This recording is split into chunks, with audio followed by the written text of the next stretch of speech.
ভাই আমার কাছে এখনো ওইভাবে কেউ আসেনি, আমার কাছে খালি ব্যানার আমার মাল দিয়ে গেছে। আমি বললাম আপনার কাছে এমন কোনো ডিলার বা কোনো কিছু কেউ আমার কাছে বলিও নি। 3-4 বস্তা মাল আসবে বাইপাস থেকে, আমি বললাম যে কোথায় লাগবে, তা বললো যে এই পেছনের এই ঘরে দিতে হবে।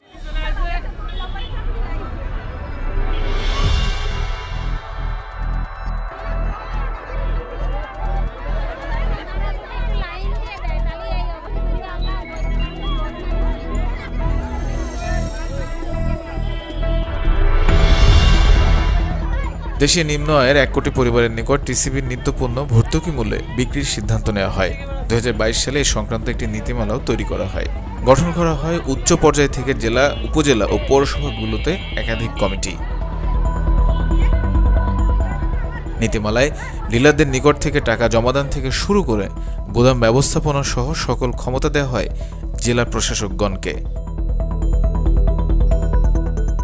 কিন্তু কালোবাজারে টিসিবি পণ্য বিক্রি বন্ধ হয়নি, উল্টো পাচার চক্রের সদস্যরা সময়ের সাথে পাল্লা দিয়ে আরও শক্তিশালী হয়ে উঠেছে। টিসিবির পণ্য পাচার হচ্ছে এমন খবর এখন সাধারণ মানুষের মুখে মুখে।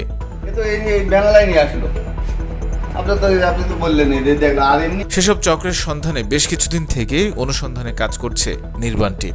আমরা বেশ কিছু ক্লু ধরে শেষে একটি স্থানের খবর পাই, যেখানে নিয়মিত টিসিবির পণ্য সরকারের চোখ ফাঁকি দিয়ে বেচা বিক্রি চলছে।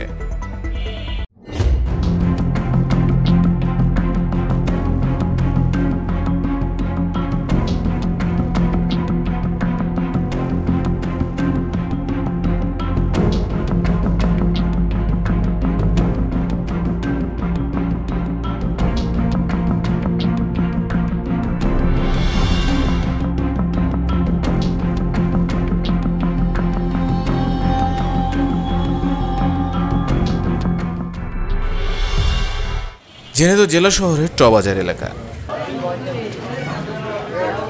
কর্মব্যস্ত বাজারে রয়েছে নানা ক্রেতা বিক্রেতার আনাগোনা।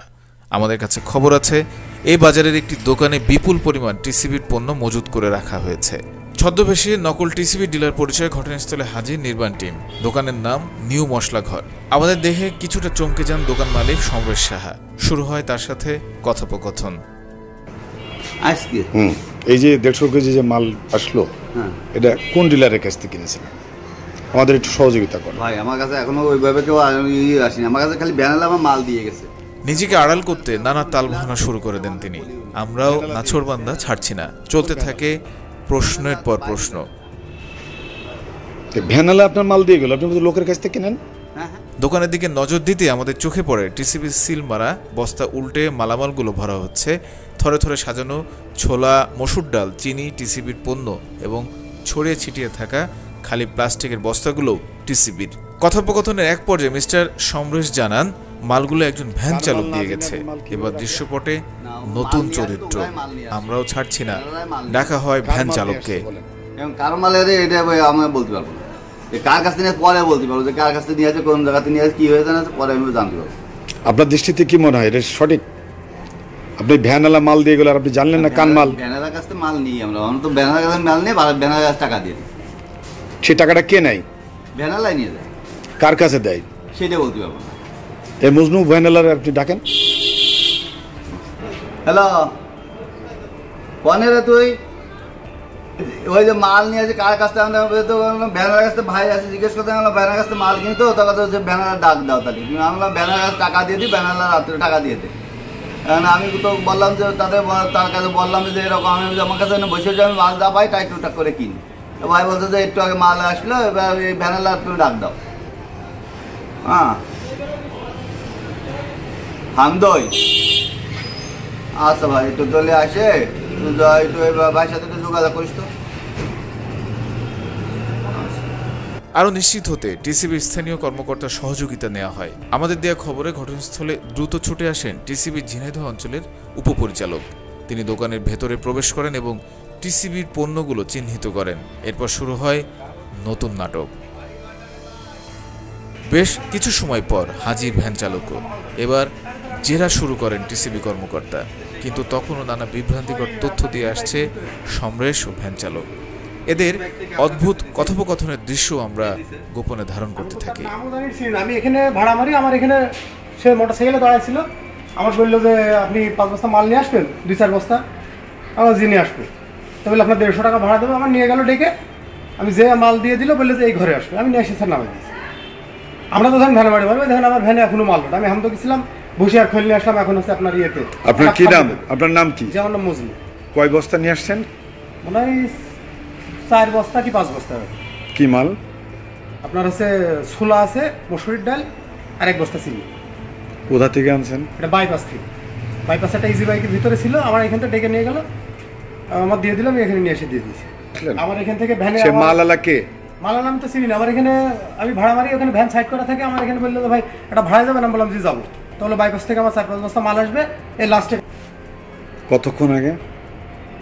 কতক্ষণ হবে তা তো মনে হয় 1.5-2 ঘন্টা হবে।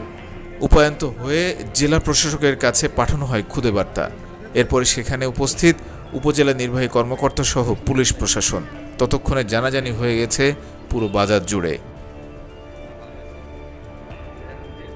আর খালি বস্তা পেলাম সোলার এবং ডালের। হ্যাঁ, ডালও দেখতে পাচ্ছি, ডাল আছে, ছোলাও আছে। সোলাও আছে। তাহলে এটা আমরা ধারণা করছি যে ওই প্যাকেট চেঞ্জ করে আর দোকানে রেখে দিয়েছে। এক পর্যায়ে আর নিজের গ্রিপে বল রাখতে পারলেন না সমরেশ ও ভ্যান চালক। দোকান তল্লাশি করে পাওয়া যায় বিপুল পরিমাণ টিসিবির পণ্য। গ্রেপ্তার করা হয় নিউ মশলাঘরের মালিক সমরেশ সাহাকে। থানায় মামলা হয়। আসামি সমরেশ সাহা ও মেসার্স জয় এন্টারপ্রাইজের স্বত্বাধিকার ওয়াজেদ আলী।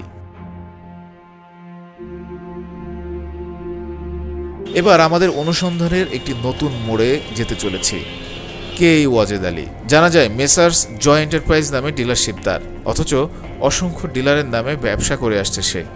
সুকৌশলে মেসার্স জামান এন্টারপ্রাইজ, মেসার্স কনা এন্টারপ্রাইজ, মেসার্স মায়ের দোয়া সহ বেশ কয়েকজন ডিলারের বরাদ্দ করা টিসিবির নিত্য প্রয়োজনীয় পণ্য বিক্রি করে থাকেন এই ওয়াজেদ আলী। এবার ওয়াজেদ আলীর খোঁজে শহরের খন্দকার পাড়ায় নির্বাণ টিম। টিসিবিতে দেয়া অফিসের ঠিকানায় গিয়ে পাওয়া যায়নি কিছুই। পরে টেলিফোনে কয়েকবার যোগাযোগ করা হলো, ফোন ধরেননি তিনি। তার বিরুদ্ধে রয়েছে নানাবিধ অভিযোগ। ঘোরাফেরা করে, চলাফেরা করে, কিন্তু ওর এখানে স্থায়ী কোনো বাড়ি আমার জানার মতে নাই। এই পাড়াতে, আমাদের এই পাড়াতে ওর শ্বশুরবাড়িতে থাকে। আর ওর গ্রামের বাড়ি আমি যতদূর জানি ফুরসন্দি ইউনিয়নে। যে ও একাধিক লাইসেন্স নিয়ে ব্যবসা করে, বিভিন্ন লোকের লাইসেন্স নিয়ে সে টিসিবির মাল উত্তোলন করে এবং ডিস্ট্রিবিউট করে। আমি চাই এই ডিলারের এমন দৃষ্টান্তমূলক শাস্তি হোক, যাতে ভবিষ্যতে কোনো ডিলার এই জাতীয় কাজ আর না করতে পারে। আমরা জানতে পেরেছি ওয়াজেদ সুদীর্ঘ সময় ধরে কালোবাজারে টিসিবির পণ্য বিক্রি করে আসছে। সমরেশ সাহা সহ জেলার বিভিন্ন স্থানে রয়েছে তার লোকজন। অথচ বিষয়টি ওপেন সিক্রেট হলেও প্রশাসন কেন ব্যবস্থা নেয়নি, তার উত্তর খুঁজতে এবার জেলার টিসিবি কার্যালয়ে যাওয়া হয়। আসলে টিসিবি তো ভর্তুকি মূল্যের পণ্য, এটা দেখা যায় বাজার থেকে এই পণ্যের মূল্যের অনেক পার্থক্য থাকে। তো এই জন্য কিছু অসাধু ডিলার আছে যারা চেষ্টা করে যে মানে ভোক্তাদের কাছে বিক্রি করলে লাভ যতটুকু পায়, তো বাইরে বিক্রি করলে বেশি লাভ পাওয়া যায়। এই জন্য ওদের একটা টেন্ডেন্সি থাকে।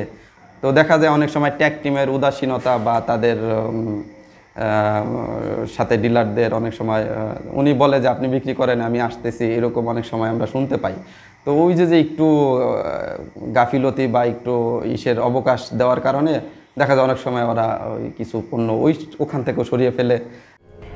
নীতিমালায় যেহেতু বলাই আছে সকল ক্ষমতা দেয়া হয়েছে জেলা প্রশাসকদের, অথচ এইসব নিয়ে তারাই এখন কথা বলতে রাজি না। উল্টো দায়ের ভার ঠেলে দিচ্ছেন টিসিবির উপর।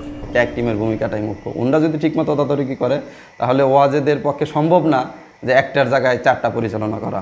তখন তো ওনারাই আমাদেরকে রিপোর্ট দিবে যে এই ডিলার তো এখানে আসে নাই, ওয়াজেদ বিক্রি করতেছে। ঝিনাইদহের 6টি উপজেলায় টিসিবির 106 জন ডিলার রয়েছে। এর মধ্যে অসংখ্য ব্যক্তি রয়েছে যারা তথ্য গোপন করে ডিলার হিসেবে নিয়োগ পেয়েছেন।